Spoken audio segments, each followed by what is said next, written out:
Lawrence Bishnoi कितना खतरनाक gangster है ये तो हर किसी को पता है, लेकिन ये कोई नहीं जानता कि लॉरेंस के साथ ऐसा क्या हुआ कि वो इतना बड़ा गैंगस्टर बन गया।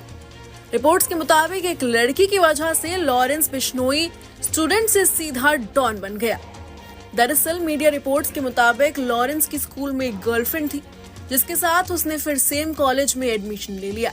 इस लड़की की वजह से ही लॉरेंस गैंगस्टर बन गया। लॉरेंस बिश्नोई का जन्म पंजाब में फिरोजपुर के एक संभ्रांत किसान परिवार में हुआ। उसके पिता हरियाणा पुलिस में कांस्टेबल थे। हालांकि कुछ ही दिनों के बाद उन्होंने पुलिस की नौकरी छोड़कर खेतीबाड़ी का काम शुरू कर दिया था। लॉरेंस महज 4 या 5 साल का रहा होगा जब उसके पिता ने अबोहर के एक कॉन्वेंट स्कूल में उसका एडमिशन करवाया। यहाँ लॉरेंस की ही क्लास में पढ़ने वाली एक लड़की से उसकी नजदीकी हो गई। 12वीं क्लास तक साथ में पढ़ाई करने के बाद संयोग से दोनों के पिता ने उनके एडमिशन चंडीगढ़ के डीएवी कॉलेज में करा दिया। यहाँ पढ़ाई के दौरान लॉरेंस को राजनीति का चस्का लग गया और छात्र संघ के चुनाव में उतर गया। इस चुनाव में लॉरेंस के लिए कन्विंसिंग में ये लड़की सबसे आगे रहती थी। वही चुनाव में जब लॉरेंस हार गया तो जीतने वाले उम्मीदवार से उसकी टशन हो गई। आए दिन मारपीट तक होने लगी। इसी दौरान दूसरे पक्ष के लोगों ने कॉलेज कैंपस में ही उस लड़की को जिंदा जला दिया था। इस घटना से लॉरेंस बिश्नोई को तगड़ा झटका लगा और वो सदमे में आ गया था। साल 2010 में चंडीगढ़ में जब उस लड़की को जिंदा जला दिया गया था, जिसके बाद लॉरेंस बिश्नोई ने पढ़ाई छोड़ दी और संपत नेहरा और गोल्डी बरार के साथ मिलकर एक गैंग बना लिया।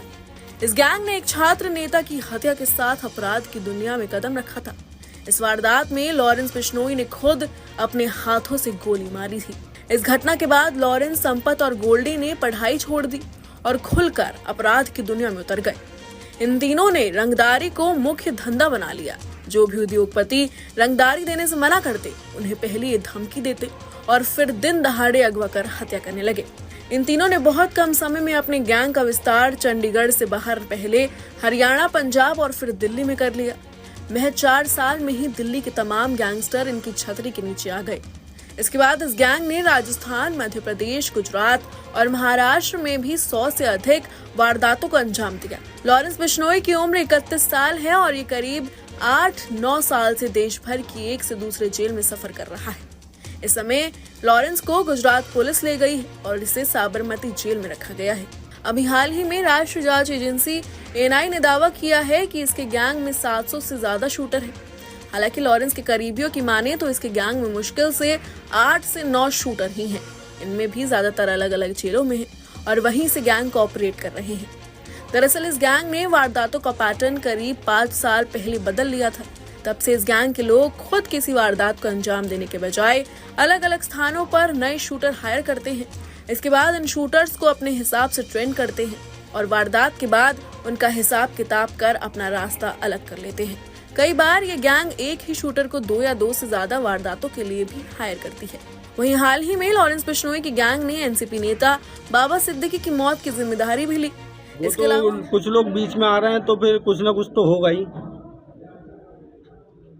वो कोई बाबा सिद्दीकी कोई सही आदमी थोड़ी नहीं था। उसके ऊपर मकोका का केस लगा हुआ है। अब आम आदमी पे तो मकोका का केस लगेगा नहीं।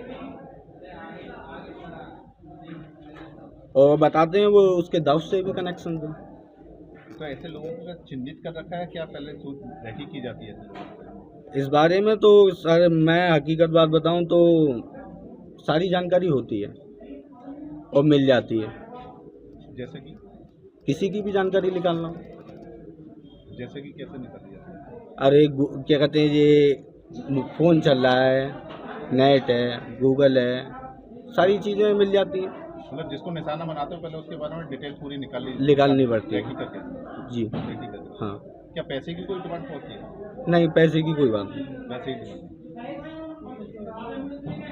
तो आगे देखा जाए टारगेट में कौन होगा? अगला निशाना तो देखो, हम तो जा रहे हैं जेल। अब पता नहीं कौन क्या कर रहा है और कैसा क्या होगा, इस बारे में मुझे जानकारी नहीं है। संपर्क कैसे करते हो? संपर्क कुछ जो दोस्त थे दिल्ली के मेरे, उनके जरिए बात हुई थी।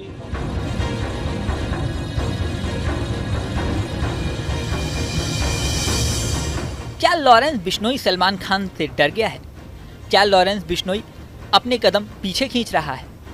क्या लॉरेंस बिश्नोई के नाम से कोई और खेल कर रहा है?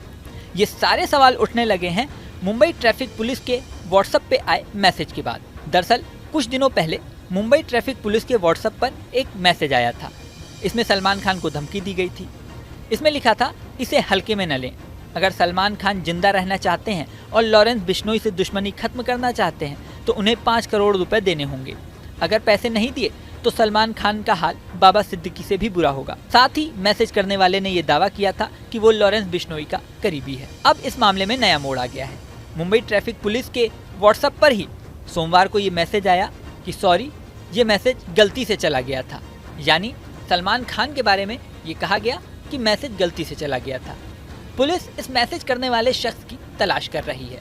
पता लगा रही है कि क्या वाकई ये लॉरेंस बिश्नोई का करीबी है, क्या इसका लॉरेंस बिश्नोई से कोई संबंध है, आखिर ये व्यक्ति कौन है। पुलिस सूत्रों का कहना है कि मैसेज भेजने वाले व्यक्ति की लोकेशन झारखंड में मिली है। मुंबई पुलिस की एक टीम उसे खोजने के लिए रवाना भी हो चुकी है। पता लगाया जा रहा है कि आखिर ये पूरा प्रकरण क्या है। यहाँ आपको ये बता दें कि लॉरेंस बिश्नोई की सलमान खान से दुश्मनी मानी जाती है। लॉरेंस बिश्नोई पंजाब का एक कुख्यात गैंगस्टर है। वो लंबे समय से जेल में बंद है। उसे 2014 में गिरफ्तार किया गया था और फिलहाल वो गुजरात के साबरमती जेल में बंद है। हालांकि उसका गैंग अभी भी काम करता है और दावा किया जाता है कि वो गैंग को जेल से ही ऑपरेट करता है।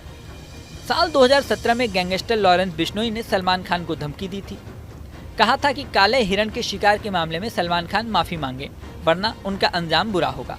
अब कुछ महीने पहले ही सलमान खान के घर के बाहर गोलियां भी चली, जिसके बारे में कहा जाता है कि लॉरेंस बिश्नोई गैंग ने ही ये गोलियां चलवाईं।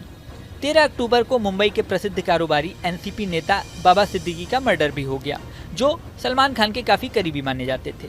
इस पूरे प्रकरण के बाद भी ये दावा किया गया कि अब सलमान खान लॉरेंस बिश्नोई का अगला निशाना हो सकते हैं। इसी पूरे मुद्दे के बाद कुछ दिन पहले मुंबई ट्रैफिक पुलिस के पास एक व्हाट्सएप मैसेज आया, जिसमें सलमान खान को धमकी दी गई और 5 करोड़ रुपए की मांग की गई।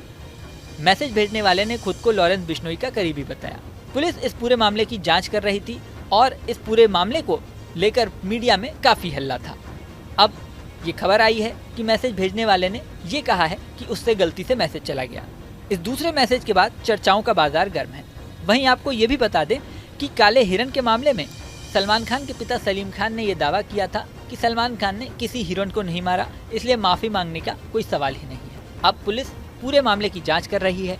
आगे इस केस में क्या होता है ये तो वक्त ही बताएगा। इस वीडियो में फिलहाल इतना ही। तो सुखदेव सिंह गोगामेणी की हत्या का बदला लेने के लिए करणी सेना ने ये बड़ा ऐलान किया है और लॉरेंस बिश्नोई का एनकाउंटर करने वाले को 1,11,11,111 रुपए देने की घोषणा की है। जय छात्र धर्म, जय मां करणी, जय मां भवानी। मुझे सिर्फ इतना पता है, हमारी धरोहर परम आदरणीय अमर शहीद सुखदेव सिंह गोगामेणी जी की हत्या लॉरेंस बिश्नोई द्वारा कराई गई थी। जो पुलिसकर्मी लॉरेंस बिश्नोई का एनकाउंटर करेगा, उस पुलिसकर्मी को 1,11,11,111 रुपए का पुरस्कार करणी सेना द्वारा